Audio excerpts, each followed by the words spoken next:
नमस्कार साथियों, स्वागत है आपका अपने YouTube चैनल BSM पाठशाला में।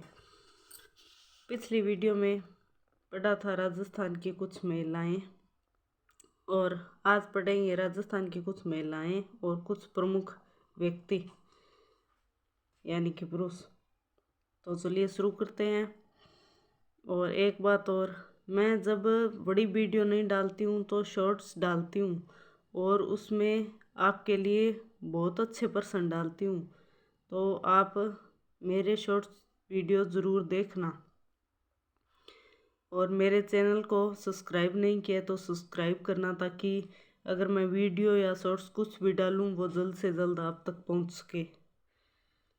और उम्मीद करूँगी कि अन्य साथियों को भी जोड़ना ताकि उन्हें भी सहयोग मिले।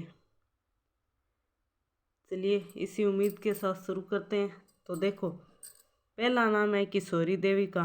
किशोरी देवी का सिर्फ ऐसे पूछा जाता है कि इसका संबंध कहाँ से है, तो इनका संबंध हो जाएगा शेखावाटी क्षेत्र से। और देखो इसके प्रसिद्ध होने का कारण, तो यहाँ सिहोट के ठाकुर द्वारा महिलाओं के साथ दुर्व्यवहार किया गया था। तब उसके विरोध में 25 अप्रैल 1934 को कटरा थल में आयोजित 10,000 महिलाओं के सम्मेलन का नेतृत्व किया था इस किशोरी देवी ने।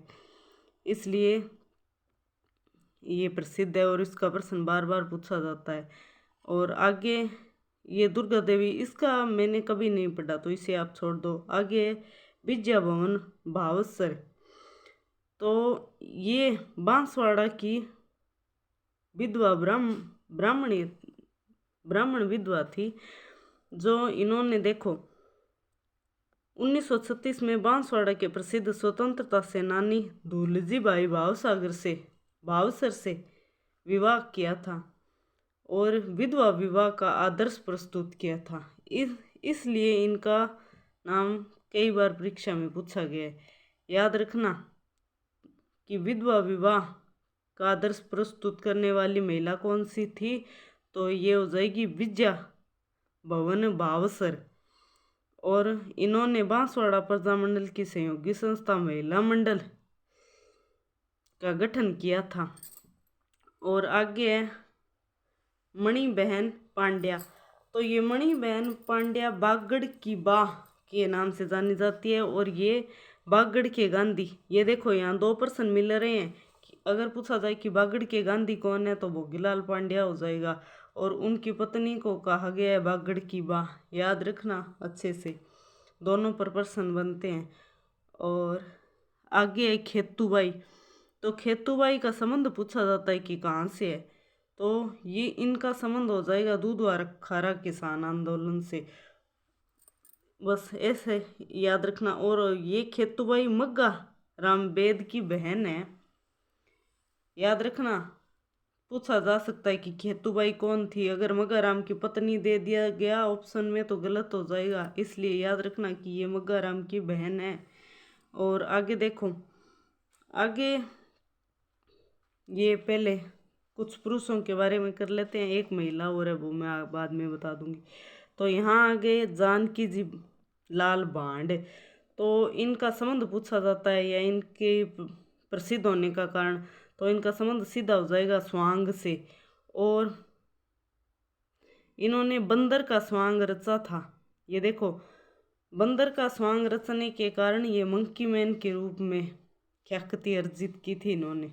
याद रखना, मंकी मैन किसे कहा जाता है, तो जानकी लाल भांड हो जाएगा। इनका प्रश्न बहुत बार पूछा गया है, अच्छे से नोट लगा कर लिख लेना। और एक बात और, आज ये पुरुषों के नाम आ रहे हैं, इनमें इन्होंने कुछ प्रसिद्ध रचनाएं लिखी है जो परीक्षा में बार बार पूछी गई है। अगर पूरे प्रश्न जो मैंने अंडरलाइन किए हैं वो लिखो तो आपकी मर्जी है, वरना ये पुस्तकें या इनकी रचना तो ज़रूर लिखना। तो आगे देखो, आगे मुरारी दान, तो ये मुरारी दान सूर्यमल मिश्रण जी के दत्तक पुत्र थे। और इन्होंने वंश भास्कर को पूरा करने का श्रेय इनको जाता है कि वंश भास्कर को पूरा किसने किया। और वंश भास्कर याद रखना सूर्यमल जी की प्रसिद्ध रचना है, जिसे बार बार पूछा जाता है। अच्छे से बड़े बड़े स्टार लगा कर लिख लो। और आगे मुरारी दान जी की अगर कोई प्रसिद्ध रचनाएं पूछे तो हो जाएगी वंश समुच्चय और डिंगल कोश। वंश समुच्चय और डिंगल कोश अच्छे से लिख लेना। और इनकी रचनाओं की भाषा देखो, डिंगल और पिंगल दोनों है। हालांकि भाषा पर प्रश्न नहीं आएगा, लेकिन रचना पर आ सकता है। रचना अच्छे से लिख लेना। और यहाँ है लक्ष्मी कुमारी चूड़ावत की। इनकी सारी रचनाएं अच्छे से बड़े बड़े स्टार लगा कर लिख लो, क्योंकि बहुत बार पूछी गई है और पूछी जा रही है। तो देखो, इनका जन्म देवगढ़ ठिकाने के राजसमंद में हुआ था। जन्म ज़्यादा नहीं पूछा गया है और ना ही मैंने देखा है, लेकिन हुंकारो दोसा ये पुस्तक बार बार पूछी गई है। और एक ये डूंगर जी ज्वार जीरी बात तो लक्ष्मी कुमारी चूड़ावत की है। और वैसे सारी इनकी रचनाएं अच्छी है और पूछी जाती है। पहली है हुंकारो दोसा, दूसरी है चकवा बात, तीसरी है मंजली सत। शायद ये गलती से लिखा गया है, रात होगा यहाँ, मंजली रात। टाबरा री बाता, अमोलक बाता, डूंगर जी ज्वार जी री बात, केरू मुमल आदि ग्रंथों की रचना। इनकी सारी रचना अच्छे से नोट लगा कर लिख लो, क्योंकि ये आप किसी का एग्ज़ाम दे लेना, चाहे रीट का दे लेना, सीईटी का दे लेना या थर्ड ग्रेड दे लेना, सभी एग्ज़ामों में काम आएगी। और आगे इन्हें देखो, प्रसिद्ध साहित्यकार और पद्मश्री एवं राजस्थान रत्न 2012 से सम्मानित किया गया है। ये पुरस्कार मिले गए हैं इन्हें। और आगे डॉक्टर राघे राघव, इनका तो प्रश्न भी आया था पीछे ये एक एग्जाम में, जो मुझे अच्छे से तो याद नहीं है।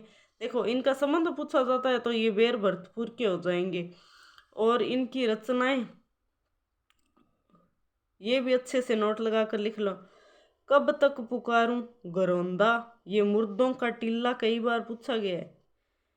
और तो नहीं है, ये तीन है इनकी तो प्रमुख। ये मुर्दों को टिल्ला और घरौंदा अच्छे से लिख लो, डॉक्टर राघे राघव की। और आगे है DR मेहता, जो देखो विश्व प्रसिद्ध है, जयपुर फुट के निर्माता हैं ये। इन्होंने विकलांगों की सहायता समिति का संस्थापक और संरक्षक के रूप में कार्य किए। और इन्हें देखो राजीव गांधी राष्ट्रीय सद्भावना पुरस्कार 2022 में दिया गया था। और यह पुरस्कार प्राप्त करने वाले राजस्थान के प्रथम व्यक्ति थे ये, अच्छे से याद रखना। और आगे देखो,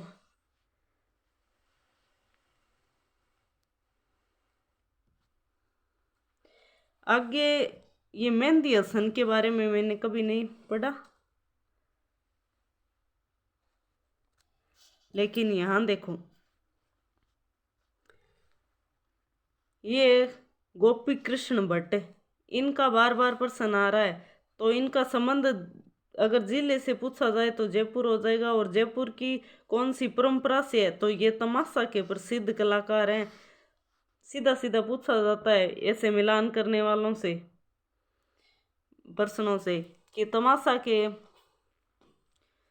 से संबंधित कौन है और चार वेद कला से कौन है, वो ऐसे अलग अलग। तो यहाँ अच्छे से याद रखना, तमाशा से हो जाएंगे गोपी कृष्ण भट्ट। और आगे ये राम नारायण चौधरी, तो उस टाइम के थे जब बुक बनी थी। और आगे प्रकाश जोशी का देखो, तो प्रकाश जोशी भीलवाड़ा के युवा चित्रकार थे, जिन्हें फड़ पेंटिंग के लिए राष्ट्रीय पुरस्कार दिया गया था। इनका संबंध भी पूछा जाता है कि फड़ से संबंधित कौन है, तो ये प्रकाश जोशी हो जाएंगे, अच्छे से याद रख लेना। और आगे दुलाराम सारण, तो देखो इन्हें प्रथम कहानी संग्रह पीड़ के लिए राजस्थानी भाषा का प्रथम युवा पुरस्कार 2011 में मिला था। अच्छे से नोट लगा कर लिख लो कि प्रथम युवा पुरस्कार 2011 से किसे सम्मानित किया गया, तो दुलाराम सारण हो जाएंगे। और आगे ये हरविलास शारदा का संबंध पूछा जाता है। सीधा अगर जिला पूछ ले तो अजमेर हो जाएगा, लेकिन जिला ने पूछकर ये प्रश्न पूछा जाता है कि निम्न में से समाज सुधारक कौन है, अच्छे से नोट लगा लो। समाज सुधारक के बारे में पूछा जाता है, हरविलास शारदा का संबंध। और ये देखो, समाज सुधारक होने के साथ साथ ये इतिहासकार, विधिवेत्ता और न्यायिक अधिकारी भी थे। और इन्होंने एक ये मुख्य कार्य किया था। भारत में बाल विवाह निरोधक कानून के जन्मदाता कहा जाता है हरविलास शारदा को। और एक बात और, इन्होंने 1911 में अजमेर हिस्टोरिकल एंड डिस्क्रिप्टिव पुस्तक का प्रकाशन किया था। ये पुस्तक भी कई बार पूछी गई है, अच्छे से याद रखना। उम्मीद करूंगी मेरी वीडियो पसंद आई है तो लाइक और शेयर करना और अपने अन्य साथियों को भी जोड़ना ताकि उन्हें भी सहयोग मिले। धन्यवाद।